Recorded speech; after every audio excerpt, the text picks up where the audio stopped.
Hi everyone, my name is Navdeepka. Today I'm going to talk about the social stratification, a big term that simply means how people in society are divided based on things like the money, power, education, and jobs. I'm also explain the different types of stratification systems, what this looks like in Canada, inequality around the world, and how sociologists try to make sense of it all. So, the social stratification is the way society is organized into layers. Some people are at the top with lots of money, education, and power. Others are at the bottom with less of those things. These people do not have any power. The layers are based on things like how much money they make and what kinds of job they have, and their education level are also important. Sometimes their race, gender, or background are also important things. The system is often unequal. It affects where people live, what schools they attend, what health care they get, and how long they live. Now I'm going to talk about the types of social stratification system. There are different types of stratification, like the first of all, caste system. People are born into their class A and they cannot change this one no matter what they do. For example, in traditional India, you had the groups like priests, warriors, and the workers. It was strict. And then the class system, people are born into a class but they can move up or down. Movement is called the social mobility.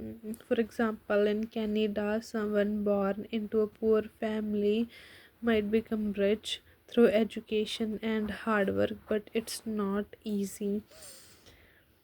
The next one is the slavery. This is the most extreme system. Some people are owned by others and forced to work with no freedom.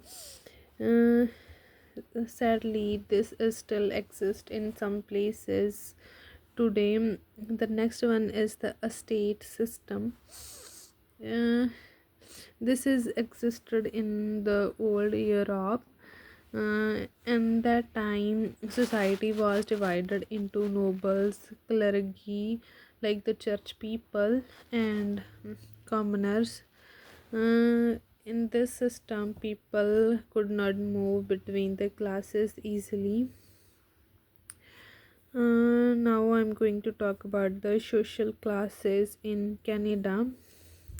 There are three main classes like the upper class, middle class, and the lower class. In the upper class, there are the rich people. They may own the companies, they have the real estate, or they have the inherit money.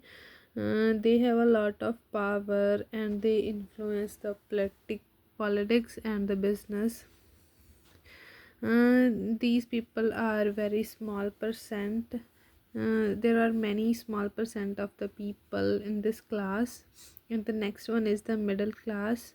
This includes people with the stable jobs, like the teachers, nurse, small business owners. They can afford their home, education, for their kids, and some savings.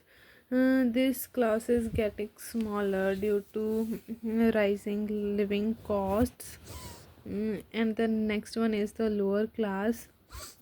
In this class, people have the low paying jobs, or some people are also unemployed in this class system.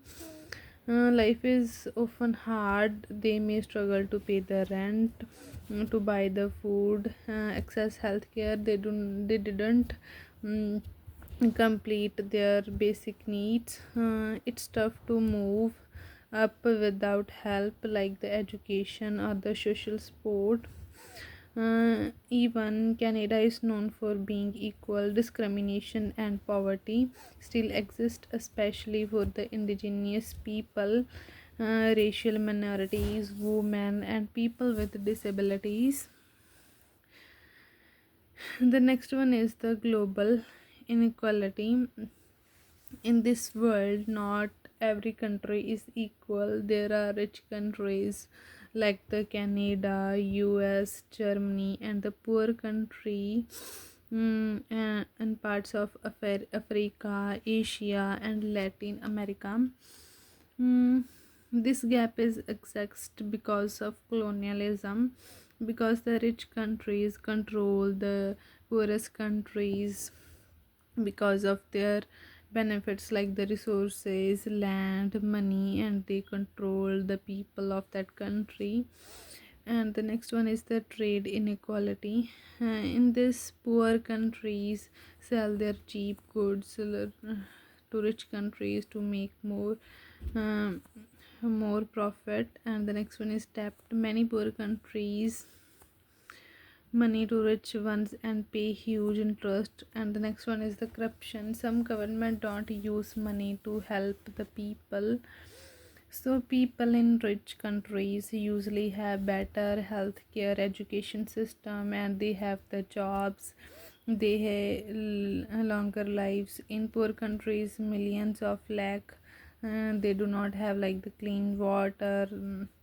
They do not complete their basic needs like the foods, healthcare, and many more.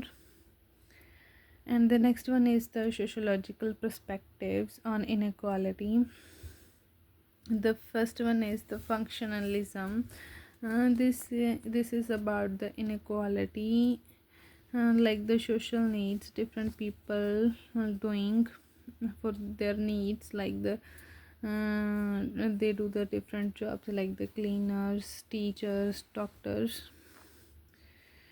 uh, Rewards like money or respect motivate people to work harder for tougher jobs. There is a problem like this view can ignore the unfair barriers like racism or poverty. And the next one is the conflict theory. This view says inequality is unfair and caused by the power struggles.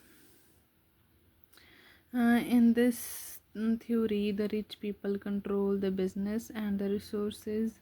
The poor people in the working class are exploited, and they work hard and they do not get the enough money for their job. The system keep the rich and rich, and the poor more poor. And the next one is the symbolic interactionism. This theory is based on the everyday life. It studies how people use the symbols like the clothes, language, or behavior to show their class. For example, someone in a suit may be treated with more respect than someone in old clothes. This affects the self esteem and how we treat the people. Each theory gives us part of the picture. Together, they help us understand how inequality works in this world. Uh, the social stratification affect our chances in life, our jobs, health, safety, and the happiness. It shapes how we treat others. Do we judge the people for being poor? We understand why inequality happens. If we understand the system, we can change it.